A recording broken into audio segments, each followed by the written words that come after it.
welcome back to this series of presentations on how to get into first-line IT support, accelerate your progression, and earn a substantial salary and excellent career prospects within a few years. So what is IT service desk or first-line support? The ITIL definition of a service desk: the single point of contact between the service provider and the user. A typical service desk manages incidents and service requests and also handles communication with users. What is ITIL? ITIL, or Information Technology Infrastructure Library, is a well-known set of IT best practices designed to assist businesses in aligning their IT services with customers and business needs. Basically, it's a framework designed to standardize the selection, planning, delivery, maintenance, and overall life cycle of IT services within a business.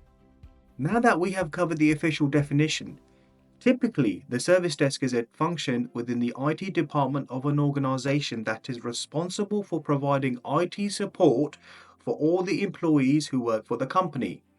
All IT hardware and software incidents and requests will be logged via the service desk, and if the incidents or requests cannot be resolved at the service desk level, they will be routed through to the relevant teams for further investigation and resolution until the incident is closed as per the incident lifecycle diagram. Service desks come in a variety of structures and sizes, and first-line duties will vary from one service desk to another. How do service desks operate? As already mentioned, all IT incidents and requests are initially logged with the service desk. This is done by the following methods. Telephone. Employees calling in with IT incidents, usually with urgent issues as they need assistance there and then. Email. Employees emailing the service desk, usually consists of IT requests and non-urgent queries. Walk-ups. Employees walking up to the service desk with their IT issues. The incidents and requests are then logged onto a service desk tool.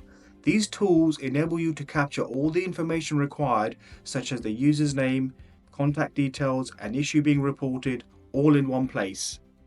There are many service desk systems out there, and all can be tailored to suit the environment. However, their main purpose is incident and request management from beginning to end. There will be certain incidents and requests which will be the responsibility of the service desk, and again these will vary from organization to organization.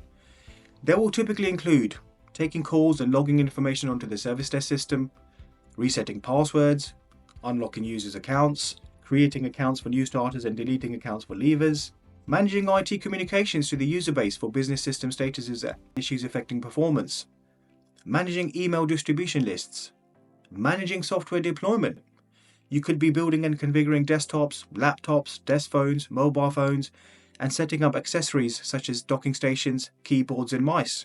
You could be updating hardware asset management databases with users' hardware or software changes. You could be using remote connection tools to connect onto users' devices for troubleshooting.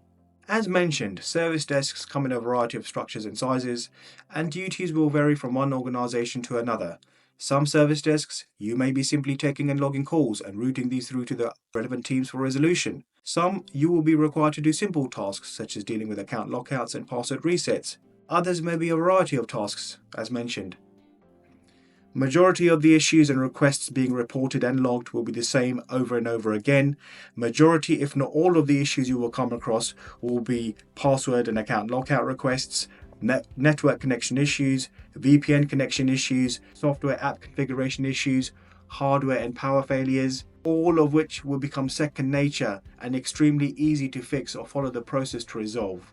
If you follow this guidance, particularly stage 3, which describes what you need to do once you have secured a role up until the end of your probationary period, your duties will become second nature in no time, and this is exactly what you want. Why? Because then you are in a very good position to focus on your personal development plan. Once your day-to-day duties become second nature, you can then start to accelerate your progression by looking at which direction you want your career to go. You can start taking on more advanced tasks, offering to help other teams, offer to work on projects, and most importantly, to work on the courses you will be selecting after the completion of your probationary period, which is set between you and your line manager. If you have any questions, please use the comments field below. If you found this video useful, please do like, share and subscribe, and I'll see you in the next video where I will be covering stage 1, which will cover preparation before applying for roles. Bye for now.